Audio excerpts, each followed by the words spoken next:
अस्सलाम वालेकुम, welcome back to my channel. कैसे हैं आप सब लोग? उम्मीद है कि सब बिल्कुल ठीक ठाक होंगे। तो आज मैं बना रही हूँ रसमलाई, और ये मैं पैकेट की बना रही हूँ, लजीज़ा रसमलाई। और इसमें क्या क्या चीज़ें चाहिए वो मैं पहले बता देती हूँ। तो सबसे पहले तो यहाँ पे हमें चाहिए लजीज़ा रसमलाई का एक पैकेट। चीनी इसमें जाएगी टेस्ट के हिसाब से, और 1 एग है, इसमें फार्म का एग है। इसको दूसरा जो देसी एग होता है वो नहीं इसके अंदर जाएगा। 1 लीटर दूध है, और 1 से 2 टेबलस्पून इसमें डालेंगे ऑयल। तो सबसे पहले शुरू कर लेते हैं। यहाँ पे मैंने पैन रखा था, उसके अंदर दूध डाल लेते हैं। और ये मैंने इसके अंदर 1 केजी दूध डाल दिया है।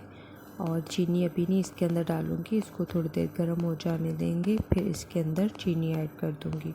ये अब मैं इसके अंदर चीनी ऐड कर रही हूँ। इसके बाद मैं इसको टेस्ट करके देख लूँगी, अगर ज़रूरत हुई तो और डालूँगी, अगर नहीं तो फिर जो है ये काफ़ी होगी। तो आप लोग भी इसको टेस्ट के हिसाब से डाल सकते हैं। कुछ लोग ज़्यादा मीठा खाना पसंद करते हैं, कुछ कम, उस हिसाब से डाल लें। तो जितनी देर में दूध गर्म होता है तो हमारा मिक्सचर बना लेते हैं। तो ये मैंने पैकेट खोल लिया था, और ये इसको इसमें बाउल में डालते हैं। और यहाँ पे आपको मैं एक टिप देना चाहूँगी कि बाज़ दफ़ा ऐसा होता है कि जब हम इसका बैटर बना रहे होते हैं ना, तो ये बहुत स्टिकी सा हो जाता है, हाथों के साथ चिपक जाता है, बर्तन के साथ चिपक रहा होता है। तो उसके लिए टिप ये है कि जब आप रसमलाई को मिक्सचर उसका बनाएं तो ऑयल डाल के पहले इस तरह चम्मच के साथ इसको अच्छे से मिक्स कर लें। ये जो ऑयल डालने से इसमें गुठलियाँ सी बन जाती हैं, उसको अच्छे से मिक्स कर लें। मिक्स करने के बाद आप इसके अंदर अंडा डाल लेंगे, इसको गूँदेंगे तो ये कभी भी स्टिकी नहीं होगा।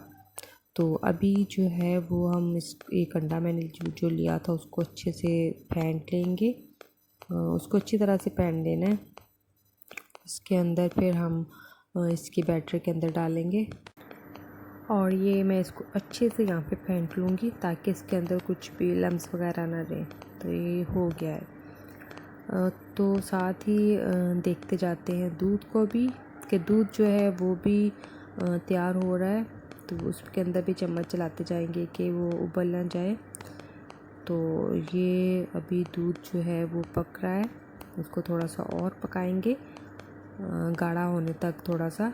तो उतनी देर में जो है वो हम इसका रसमलाई का जो बैटर है उसको तैयार कर लेते हैं। तो जो अंडा फेंट के रखा हुआ है, और ये मैंने जो मिक्स करके ऑयल मिक्स करके रखा हुआ था इसके अंदर, तो उसमें हम अंडा डाल के तो उसका बैटर बना लेते हैं। तो ये चम्मच के साथ तो बहुत देर लगेगी, तो मैंने इसी तरह उठा के इसमें तकरीबन 2 से 3 चम्मच के बराबर इसके अंदर डाल दिया। तो ये मेरा ख़्याल है कि इतना ही काफ़ी रहेगा, और डालने की ज़रूरत नहीं रहेगी। तो इसको मैं इसके अंदर मिक्स कर लूँगी, और जो है वो मैं दिखाती हूँ आपको कि ये बैटर कैसा बना था। और ये देखिए मैंने इसको मिक्स कर लिया था, और ये मैंने हाथ के साथ नहीं, मैंने चम्मच के साथ ही किया है। और ये देखिए बिल्कुल भी स्टिकी नहीं है, ये देखिए बिल्कुल भी स्टिकी नहीं है। तो आप ये टिप इस अगर फॉलो करेंगे तो आपका बैटर भी बहुत अच्छा बनेगा। और ये जो अंडा बच गया है इसको मैं ज़ाया नहीं करूँगी, इसको मैं ऑमलेट में यूज़ कर लूँगी। और ये यहाँ पे मैंने बना ली हैं रसमलाइयाँ, और आप इसको राउंड शेप में भी बना सकते हैं, जिस तरह की मर्ज़ी शेप चाहें इसकी बना सकते हैं। और ये 15 से 17 के करीब बन गई थी, और ये दूध में मैंने डाल दिए। इसको बहुत ज़्यादा देर तक हम रखेंगे नहीं, अगर रखेंगे ना तो वो हार्ड सी हो जाती हैं, ऊपर से तो सॉफ्ट हो जाती हैं लेकिन अंदर से नहीं होती। तो इसलिए इनको फटाफट से दूध में डाल देंगे। और इसको दूध में डालने के बाद ख़्याल ये रखना चाहिए हमें यहाँ पे कि जो हमारी फ्लेम है वो हाई होने चाहिए, लो फ्लेम पे नहीं इसको डालेंगे। तो इसको हाई फ्लेम पे डाल के तो उसको 2 मिनट के लिए चम्मच इसमें 2 मिनट के बाद चलाएंगे, और इस तरह आहिस्ता आहिस्ता चम्मच चलाते रहें, इसको पलटते रहें ताकि ये दोनों साइड से अच्छी से फूल जाएं।